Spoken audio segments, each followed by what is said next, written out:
Instead, I'm just going to tell you the 3 words I came out here to tell you about, and then I'm going to go. In case you didn't figure it out, I just responded to everything he said in 1 sentence. So, I gave him the meaning of the word Islam, the word of Muslim, the word Allah. I have 4 words because I talked about the Quran. What does it actually mean? That was it. And I felt like, well, I did my job. I'll go. A guy came up on the stage, and I was telling him, you got to get off the stage. You can't come up here because there are people milling around and everything, and you don't know who's got what kind of agenda going on in their head. He wasn't a Muslim, And he said, but I want to make Shahada. I said, what? He said, get up on this stage. And he did his Shahada. A young man, I think he was in the Australian Navy or something, was behind us on the bleacher area over there. And he said, I want to as well. And he entered Islam. Then there were some girls, 3, right over in the area, right over there. We took the microphone over to them, and they did Shahada. Now they're making Shahada after this guy insulted Islam every way he could think to do it. And it's not because of me. But I guarantee you, if I would have done what was inside of me to do, that would have been a big problem for me. Allah would have made a problem for me. Because haq is haq. And when they play their games, we still cannot respond that way. We've been told by Allah subhanahu wa ta'ala very clear that you have to be patient and forbearing. They plan and Allah plans, not you plan. They plan and Allah plans, and who's the best of planners? So you tell them, you deliver your message, and you do it in the best way. Now, let's come to the main point of our talk tonight, which is how do we deal with the harsh attacks? Somebody comes to you, you want a Muslim, ain't you? Yeah. So you believe in Allah, don't you? Yep. How come you guys is terrorists? What are you going to say? How come you guys have to beat your wives? Or like one woman asked me, how come you men can have 4 wives and a woman can't have 4 husbands?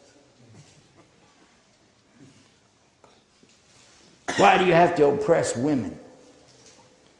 How come you have to kill all the Jews and Christians? Why is your religion so violent? So what do you say? Has anybody ever sat with you and showed you the right way to respond to this? Because we have the best example on earth of how to reply to those types of harsh attacks. And who am I talking about? Sallallahu Alaihi Wasallam. No doubt about it. Did he have a problem? Every single day they give him a problem. The Qurayshi tribe, his own relatives, man, coming at him. And by the way, they weren't just coming up and saying things to hurt his feelings. They were hurting the Muslims physically. True or false? How many of you know about the occasion when he and Abu Bakr were both right by the Kaaba? And the Quraysh nearly beat them to death. They had to haul him home, drag him home.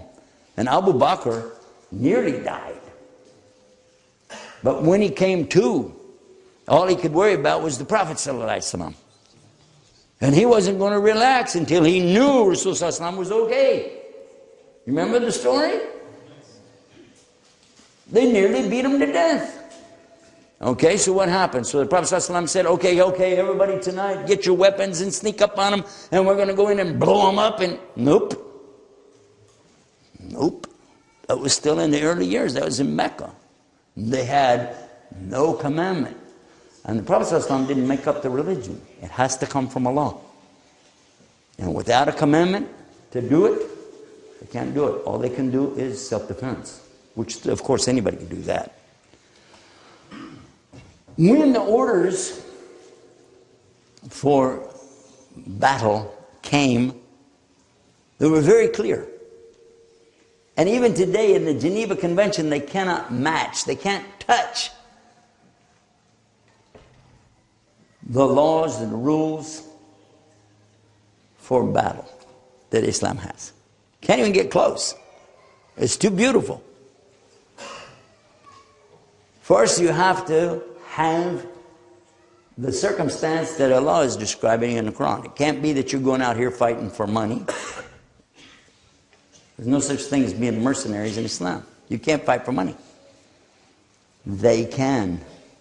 Right now in the United States, we have a huge number of people being trained in private camps, private businesses, training people to be mercenaries, and then renting them out to the United States to the tune of over $100,000 a month each. Have you heard about it? You're looking at me like you got no clue what I'm talking about. It's called Blackwater. That's one of them. One of 6 of the major ones. And the guy that runs it's a personal friend of Mr. B's. Yeah, take care of your buddies. Those are mercenaries. We can't do that. Kill for money, you can't do it. Property, same thing. No. And again, I'm not talking about self-defense. Everybody always has the right to self-defense. That's common sense. But when it comes to organizing and going in battle, there's a name for it in Arabic. Do you know what it is? What is it? You guys are freezing up on me, man. What, are you afraid of the secret cameras in here or something? Somebody said, Sheikh, is it the J word? No, it's not the J word. The word actually has reference to killing. It's called qital, from kittel. And this is the word Allah is using in the Quran. But it means to engage in a type of fight that can wind up in death. In English, it has the word mortal combat. And this is what's mentioned in Quran. But there's so many things that have to be in place, and it has to be followed a certain way. That's why the Prophet ﷺ never allowed anybody to do this until they had it from Allah and how to do it. And when to do it. And most important of all, when not to do it. They use the term in the translators, they use this in verse 190 of Surah Baqarah, they use the term in English, fight. But more appropriately, it should be combat. Because fighting, you imagine somebody standing there going, tuk, tuk, tuk, tuk. Qitl. No, it's more like, tuk, tuk, tuk, tuk. You know, this is a lot closer. Fight them when they fight you, but stop if they stop. Otherwise, you're the aggressor, and verily Allah doesn't love the aggressors. Verse 191 next says, وَاقْتُلُوهُمْ. Now this is the imperative, like Quran. Quran is a word, it's a noun. Qari, one who recites. Iqra, you recite. That's the imperative of the word. So, waqtuluhum, aqtuluhum, because wa just means and, says, kill them, but it's in combat. So it's the same word again. Kill in combat or mortal combat. Wherever you find them, turn them out from where they turned you out. Now, what did that mean? That was specific, wasn't it? They never read the rest of that verse, by the way, because right away the people would be going, who got turned out? What was that all about? So they just stopped short. And that's another kind of lying, is to take part of a verse and just show that. And in actuality, it was talking specifically about when they go for Hajj. If you go back to verse 189, you can see that there are 3 things that are being asked to Rasul sallallahu alaihi wasallam.